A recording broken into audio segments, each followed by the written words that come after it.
This is our first meeting prior to the start of school, and I would like to take the time to go over the meeting rules. As elected officials for the school district, we care about your interests and your concerns.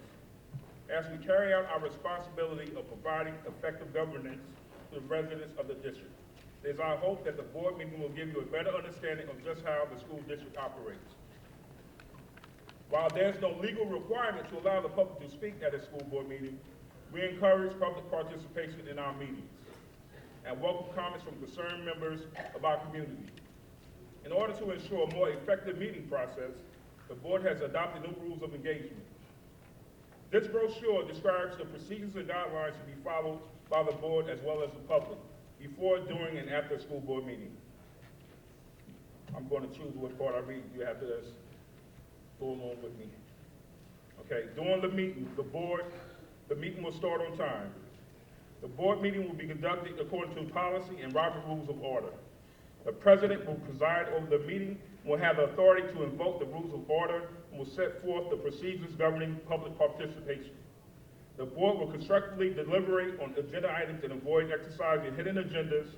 Items not raised to the board president in advance of the meeting will not be voted upon at public session of a meeting unless and until the item was disclosed and discussed with the board in advance, so that legal opinions may be obtained beforehand as to the wisdom or propriety of taking action or not taking action on such items. Board members will state their position and vote their conscience on agenda items, and shall not abstain unless they lack information sufficient to form an opinion on the matter. Board members will be respectful to each other, and model behavior expected and required of others attending the meeting. Board members will stay on task, listen to each other, ensure that each one has an opportunity to participate, and avoid springing surprises on other members. The board will use the consent agenda to approve routine business matters. Members of the board will listen but will not respond during public comments. Members of the board will not engage in debates on matters presented by the public. Okay? This is a very important thing. I want you to listen to this. When the superintendent of schools sees an individual engaged in prohibited conduct, such as being threatening, using vulgarity, and being loud and disrespectful, the individual will be asked to refrain from such conduct and to leave the meeting. If the person refuses to stop engaging in prohibited conduct or to leave, the superintendent of schools shall have the individual escorted by district security from school property and the school board meeting if necessary. Local law enforcement authorities will be contacted to assist in removing the person.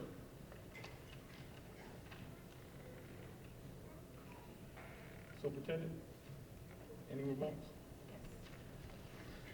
Good evening all, and welcome to the 2014-2015 school year. As an update, I want to provide you with information regarding the programs which were conducted throughout the district during the course of the summer. We had a summer program for our elementary students, which was held at the Franklin and Jackson elementary schools. It was an enrichment and remediation program.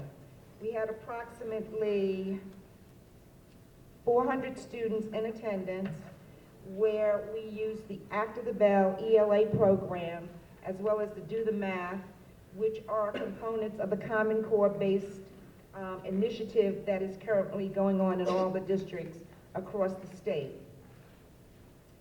As well, we provided a program on the elementary level, grades 3 through 8, a STEM program, which was a partnership with the Cradle of Aviation, which was over a 3-week period, and we had approximately 100 students that participated in that.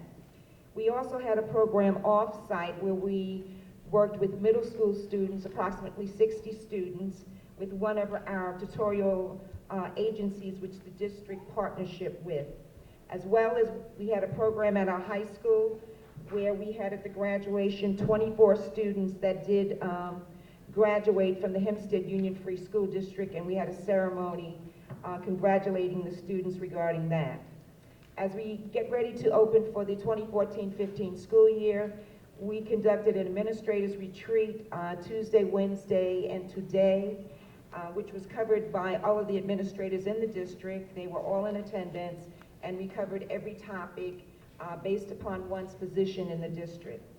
We also did work in our facilities. We're trying to maintain and keep them and get them ready for our students as we prepare for the 2014-2015 school year. I'd like to, at this time, acknowledge two board trustees. The district received from the State Education Department certificates for two trustees. At this time, I'd like to recognize the first Vice President, Joanne Simmons, and Trustee Shelley Brazeley. The State Education Department recognized their participation in programs to make them more effective as members of the Board of Education, and they've asked that I give these certificates to them during one of our Board of Education meetings. Congratulations.